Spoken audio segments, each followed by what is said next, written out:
Yan mga kasenyor, andito na ako sa loob. Ito yung broccoli.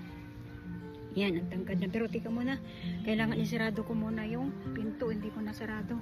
Ganito, bago ko lagyan ng lupa. Yung paglagay nito ay sa gilid lang.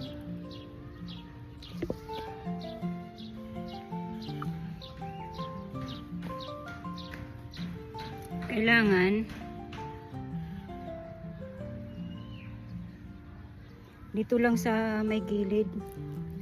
Hindi mo pwedeng ilagay sa puno mismo kasi baka masira yung broccoli. Kaya kailangan dito lang sa gilid. Dito din, ganun din.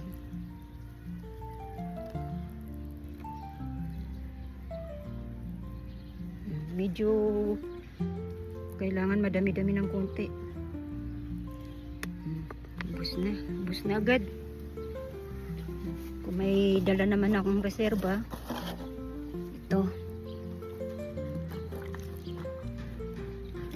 Pero palagay ko mga kasenyor, kulang pa rin to eh. Madami kasi sila. Mga kasenyor, pakita ko muna sa inyo ha. Tingnan mo. Hindi ka ba matutuwa niyan? Laki na. 1 month ago lang yun. Yung in-upload ko sa inyo na na latest video ko. 1 month ago lang yun. Pero ito na yung improvement nila. Kaya lang kailangan silang tumaba para magbunga. Ang broccoli pala, bago bumunga pala ito, ay nasa mga kulang-kulang 2 buwan. Kulang-kulang na mga 3 buwan pala. Yan. Medyo tatagos na yung kanilang yung kanilang bunga ng konti. Ito, mga kasenyor, nasa pa lang ito, 2 buwan, magda-2 buwan pa lang. Yan. Tingnan mo, may nakapasok na agad na Yun, nakapasok na agad. Ayan, yan yung kumakain, oh. Yan yung kumakain. So, kailangan kong patayin. Nakalipad. Ang hirap pulihin. Yan. Matindi sila pag kumain. Kaya, tinan mo yung kanilang kinakain. Tinan mo nagbubutas-butas. Yun yung kumakain. Yan, may kulay itim na yan, maliliit. Ito, oh. Yan. Oh, ang dami nila. Nandito na pala sa loob. Nakakapasok. Oh, yan yung kumakain. Tingnan mo, mga kasenyor. Ayan siya, oh. So, kailangan ko din siguro to sprayan kasi mga kasenyor, hindi ko sila nai-sprayan ng anti-insect. Doon lang yung nasa labas lang ang nai-sprayan ko kasi tiwala naman ako dito na walang insekto. Yung pala may nakakapasok din. Pero yung iba, ayan oh, mga kasenyor. Kulay itim. Kulay itim yung bumubutas. Masilan talaga, tinan. Tinan nyo. Halos maubos yung 2 dahon. Sayang. Pero meron pa rin naman malaki. Yan. Lumalaban siguro sila sa mga insekto. Yan. No, ngayon na alam ko. Ito, ang laki na. Yan. Ngayon tutuloy ko yung paglalagay ng fertilizer para hindi sila gaano mga lubot katulad niya, no? Lubot. Ito, although lubot naman pero hindi katulad yung nasa labas na kinuhanan ko ng video. Yan. May lamgam din. Ngayon ko lang nalaman.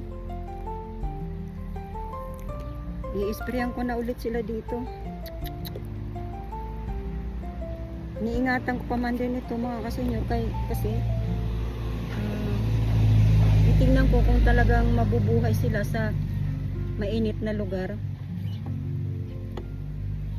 Mainit talaga dito, hindi talaga siya malamig.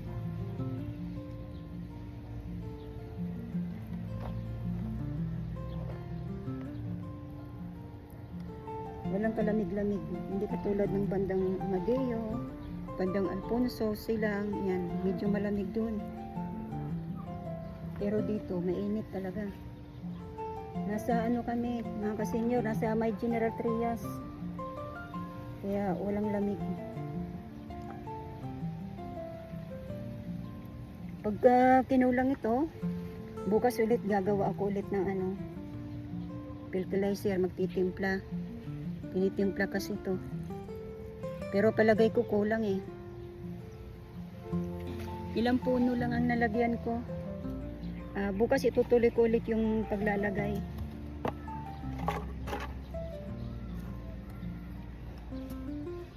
Minsan lang kasi dapat papasok dito kasi nga ang hirap pumasok. Kaya pag pumasok ka dito, ready ka. Lahat kaso, ang dala ko, konti lang. 2 buti lang, hindi pala magkasya. Ngayon, kailangan ko silang ano ng lupa.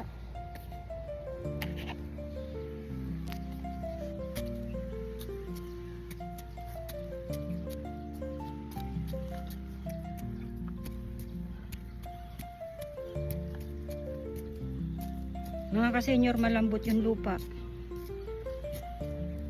Ang ganda. Buhagag. Hindi siya malagkit. Ang ganda. Tapos, kailangan ng bato para bumaba man yung lupa niya. Dito lang sa gilid. Dito sa may ganito lang. Ganyan ang ginagawa ko mga kasenyor. Pero kukunti lang yung bato na dala ko din.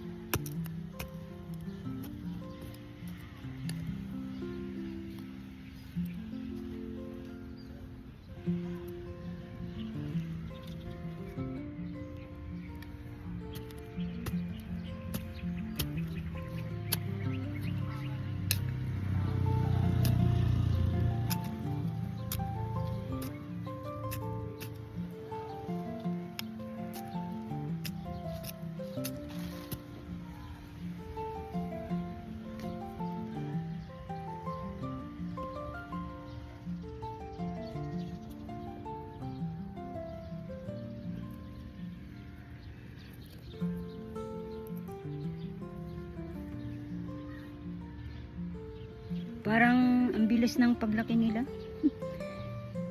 Kailan lang ang liliit nila. Akala ko hindi talaga mabubuhay. Akala ko hindi talaga sila lalaki. Akala ko mamamatay sila kasi sobrang liit nila. Natuwa naman ako nung makita ko na ganyan na. Araw-araw natutuwa ako kasi may improvement.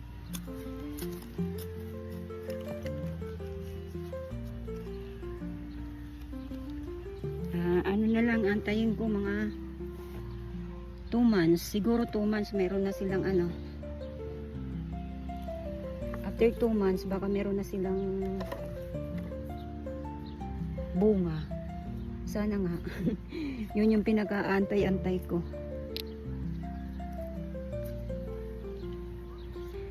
Mga kasenyor, kapag ito'y bumunga, yung isang plant box doon na ginagawa ko doon, yung bago, baka ganito na rin ang itanim ko kapag ito'y bumunga mga kasenyor ha. Kasi yun nga, inaabangan ko na bumunga. Mahirap naman magtanim ngayon na hindi ko pa nakikita yung bunga nila.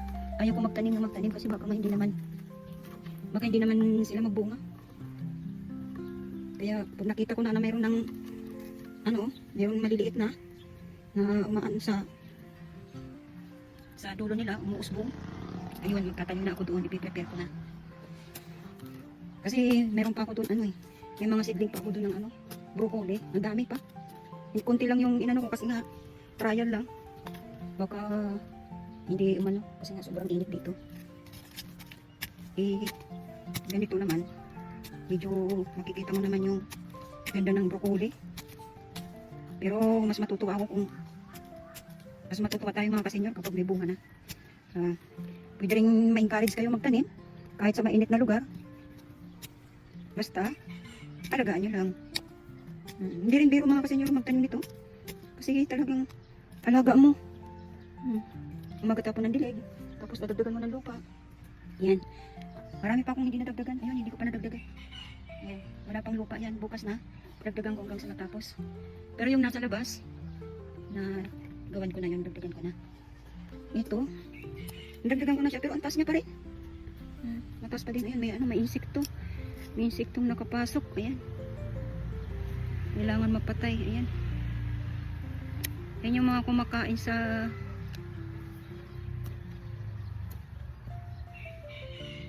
tulad nito, oh. Pati tipaklong mga kasenyor, kumakain din sila. Kinakain din nila yung ano. Kasi alam nyo mga kasenyor, ako kasi nakikita ko lang sa palengke, bunga na, yung gulayin na. Pero yung ganitong dahon, nakikita ko sa picture, sa YouTube, yung ganon. Pero sa personal, ano pala sila mga kasenyor? Pag binali mo to, para ang bilis, bali siya agad pag ginanon mo. Hindi siya makunat, malutong. Oh, ayun mayroon, oh. Malutong mga malutong mga kasenyor. Bali siya agad kapag inano mo. Ang daming maliliit, ayan, oh. Yan yung kumakain, yan nagbubutas, oh, kinakain ng kulay itim. Yan yung ganito, oh. Yan, oh, yung ganon, oh. Kinakain nila, ayan, oh.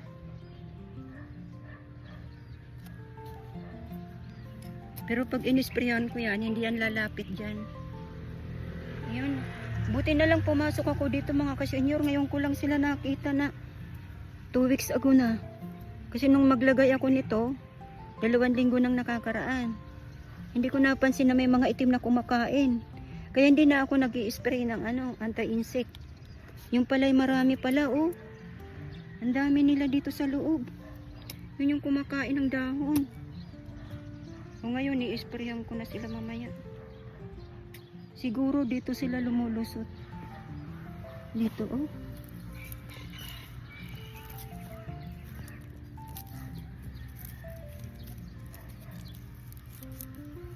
Mamaya, aanuhan ko dyan ng ng bato. Dito. Para hindi makadaan yung mga insekto. Ayan, sa gilid. Ayan. Yan mga kasenyor, in-update ko lang kayo sa aking broccoli. Doon sa labas, ang ganda din. Yun nga yung nag-decide ako na wag nang lagyan ng dingding. Kasi okay naman sila. Kasi lagi ko sila na-sprayan tuwing hapon. Ito lang talaga hindi. Yung pala'y marami nang kumakain. Kawawa, oh. Yan. Mga kasenyor, hanggang dito na lang muna. Next video ko, abangan nyo ulit. Ayan. So baka sa iba naman ang ibibideo ko, ibang halaman. Pwedeng yung bell pepper ko, yung update ng bell pepper ko. Ayan, mga kasenyor, bye bye at magandang hapon sa inyong lahat. Bye! See you next video.